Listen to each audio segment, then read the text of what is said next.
परमेश्वर ने कहा तुम पृथ्वी का नमक हो। उसने ये नहीं कहा तुम पृथ्वी का दूध हो। अगर दूध खराब हो गया तो पनीर बना लेंगे। परमेश्वर कहता तुम पृथ्वी का नमक हो। अगर नमक खराब हो जाए तो फिर वो किसी वस्तु से नमकीन नहीं किया जा सकता, इसलिए कि फिर वो नमक को उठाकर फेंक दिया जाता है और वह मनुष्यों के पांव के नीचे रौंदा जाता है। उसने ये नहीं कहा तुम पृथ्वी के दूध हो।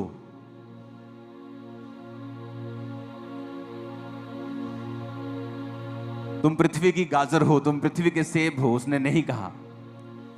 कहता तुम पृथ्वी के क्या हो? नमक हो। हर चीज तुम्हारे द्वारा स्वादिष्ट बनेगी।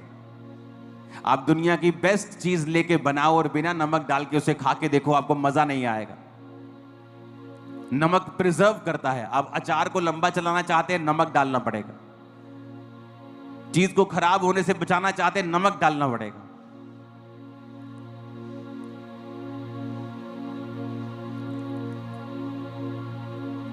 तो परमेश्वर ने कहा तुम पृथ्वी के नमक हो।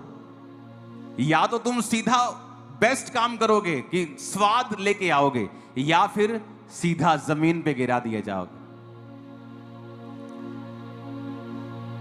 इसलिए आप देखोगे जो क्रिश्चियंस लोग हैं और प्रभु के वचन पे नहीं चलते, अगर आप उनके घरों में जाकर देखेंगे उनकी हालत अविश्वासियों से बदतर होती है।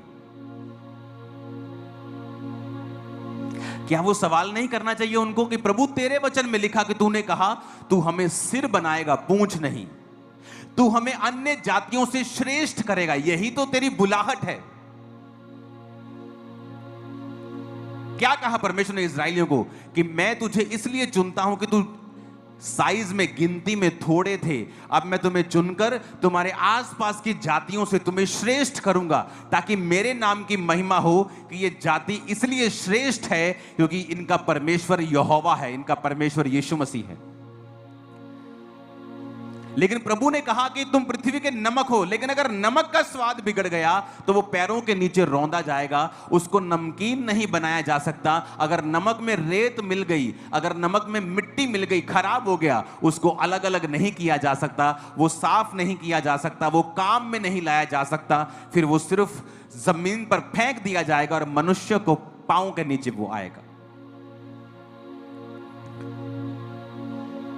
दो तरह के क्रिश्चियंस हैं, एक जो परमेश्वर को मानते हैं और परमेश्वर ने ऊंचा करता जा रहा है, ब्लेस करता जा रहा है, आगे बढ़ाता जा रहा है, और दूसरे जो परमेश्वर के वचन से हट के उल्टे काम करते हैं, फिर परमेश्वर उन्हें डाउन करता है। इसलिए आप कई क्रिश्चियन घरों में अगर आप चले जाएंगे, उनकी जो हालत है वो अविश्वासी लोगों से भी बुरी है। क्यों?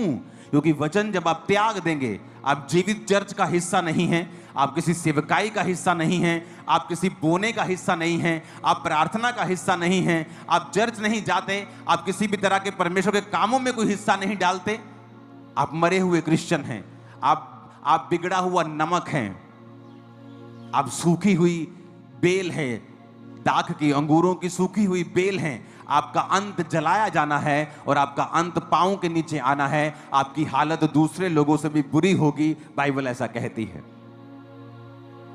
क्योंकि बाइबल यह भी कहती है अगर तू मेरी सेवा करेगा, मेरे साथ चलेगा, वफादार रहेगा, मैं तुझे अन्य जातियों से श्रेष्ठ करूंगा। समय तो दो परमेश्वर को ऐसा काम करने का, समय तो दो उसे 10, 15, 20 साल अपनी जिंदगी के देकर देखो, उसको पूरी तरह से वचन पे चल के देखो, फिर परमेश्वर किस तरह से रास्ते निकालता है, वो किस तरह से डिवाइन हेल्पर्स की आपकी लाइफ में एंट्री करता है, किस तरह से आपके माइंड को चेंज करता है, आपकी सिचुएशंस को चेंज करता है, आपके फाइनेंस को चेंज करता है, आपकी जिंदगी में ऐसी घटनाएं करता है जो आपने प्लान नहीं की, लेकिन परमेश्वर का आत्मा आपको आगे लेके जाएगा। और ये भविष्यवाणी है कि आज से वो आपको आगे ही लेके जाएगा और बरकत देगा।